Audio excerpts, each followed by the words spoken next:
Hi guys, so this is the Perodua Aruz, and you would remember about a month or two ago I've already reviewed this car. That was the advanced variant. Here we have, now we are revisiting the Aruz in its more basic X version. Okay, so a point to note, this car is dressed up in a gear up kit. So you see this little plate here, this door visors, and also this sill steps here. These are add-ons. All right, these are add-ons.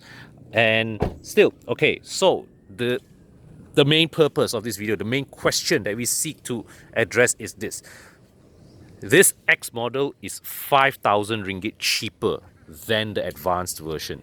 So we want to ask, are these savings worth making, or is it worth your while to spend that extra 5,000 and go for the advanced model?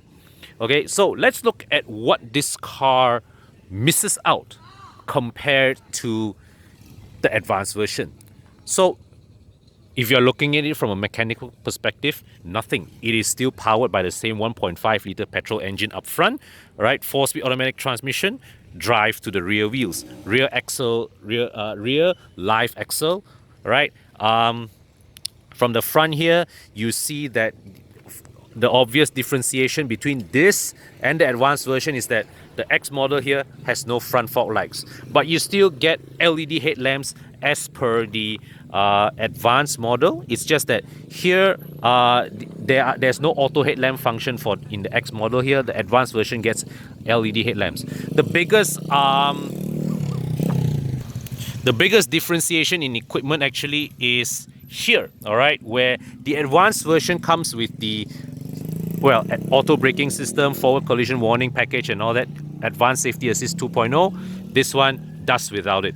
All right, this one also does without the built-in dash cam. All right, digital video recorder, which is available in the advanced version.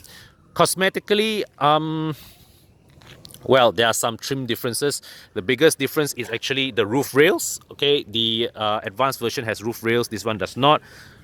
Wheel sizes the same. All right, the X model here also gets 17 inches like the advanced version, so no differences here. But I just want to point out one thing.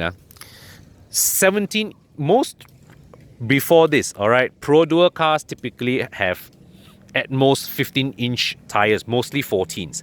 17 is a big jump. So those of you, if you are upgrading from an Asia or a Myvi, okay, be prepared to spend a substantially bigger sum at your tire change, because when you jump from 14 and 15 inches to 17 inches, it is a big jump in pricing.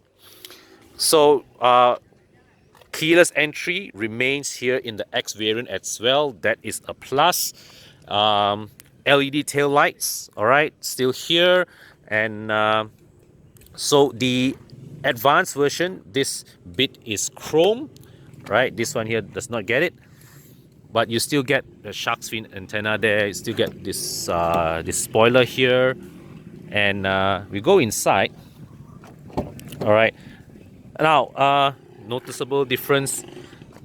The advanced version, you get nicer trim elements here. You get the piano black trim here. You also get this contrast trim here. Whereas here, all right, all the trim elements is just bare plastic.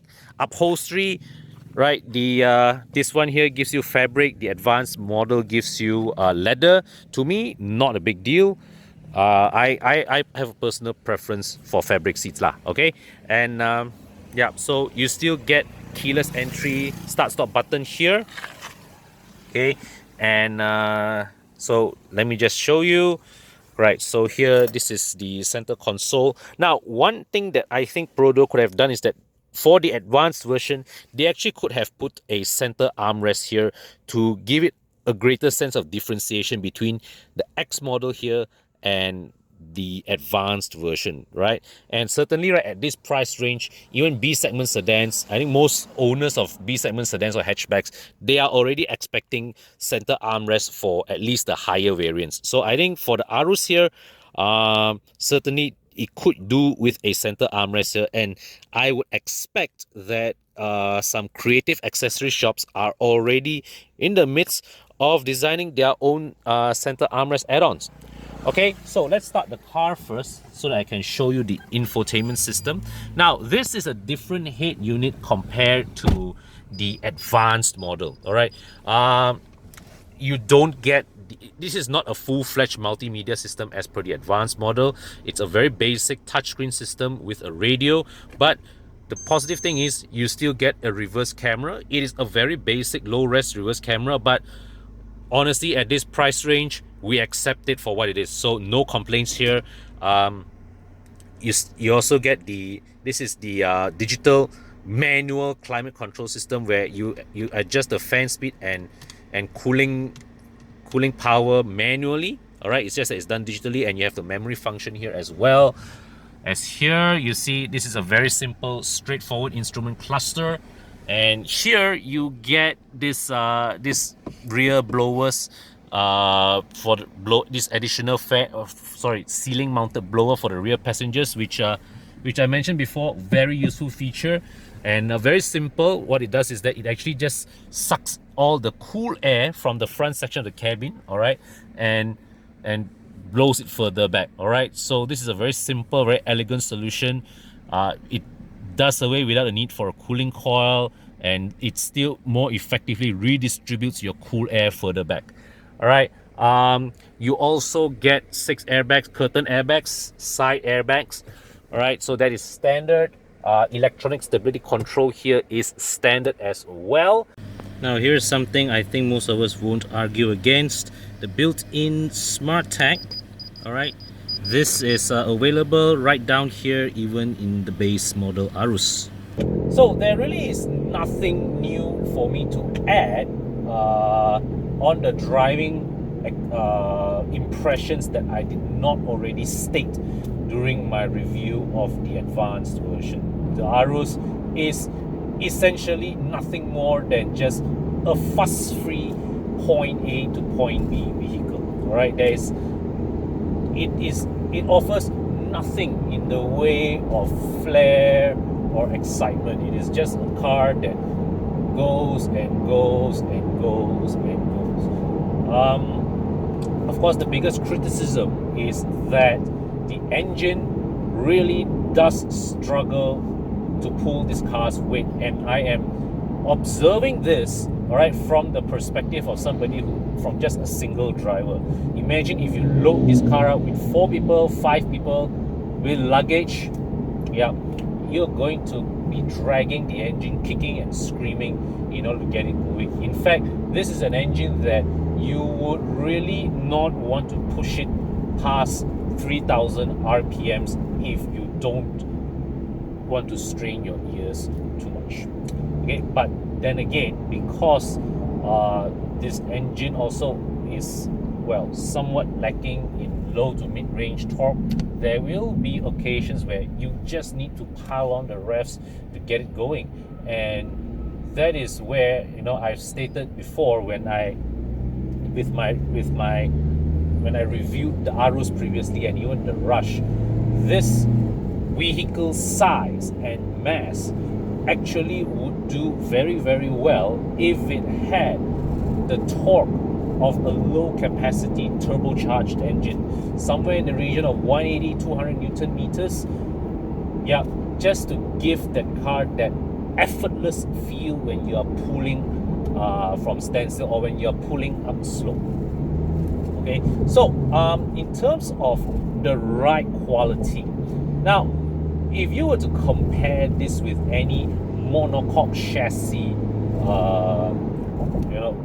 vehicle, right, this car definitely does not feel as refined, nor does it feel as planted around corners. All right, because this car's design has a leather frame at the bottom with a monocoque sitting on top, so it does have a very, well, a raised kind of feel. All right, it is not like it does not have the passenger car like driving sensations that most modern day MPVs or SUVs chassis offer. Okay, there is a certain degree of old school ruggedness to the way this car feels. All right, sometimes it is to its benefit, and it is where, you know, when you are driving over poor surfaces, like just now I was on Old Klang Road, or you know, Jalan Puchong, where you get a lot of you know, a lot of potholes lah, road patches lah, and all that. You see that, right? You just you don't worry about crashing over them. This is the car, right? The sensations that the chassis gives you, right, is that you see a pothole, right? The chassis gives you that kind of feeling where you can just whack through without thinking twice. All right, but on the flip side is when you come to a corner, that is when you have to be, well, you have to slow down quite a bit lah, okay, because it just does not have that feeling of dynamism that a monocoque chassis offers. So like you see right now, I'm approaching a speed bump, right? I don't even bother slowing down. Okay, this is not the kind of thing that you can do with most monocoque chassis cars. Okay, now driving the parking lot, parking ramp, whack, Ernie, no problem. Okay, so just gently brake. So this is a car really, right, that you can drive over rough terrain without any care or worry. Now, of course, coming back to the original question of this video, is it worth paying the 5k premium for the advanced version? Well, let's put it this way lah. This X model, this Aruz X model here, offers pretty much what you need. Okay,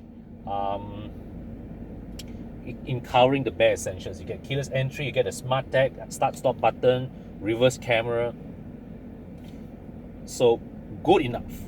But the thing is that the 5,000 ringgit premium that the advanced model commands gives you more than that 5,000 ringgit worth of stuff. So it's definitely an upgrade that you can take without thinking twice. So simply put, the X model covers the basics adequately, but the advanced version is definitely worth the premium. And I think if you are already shopping at that 70,000-80,000 price bracket, that 5,000 ringgit jump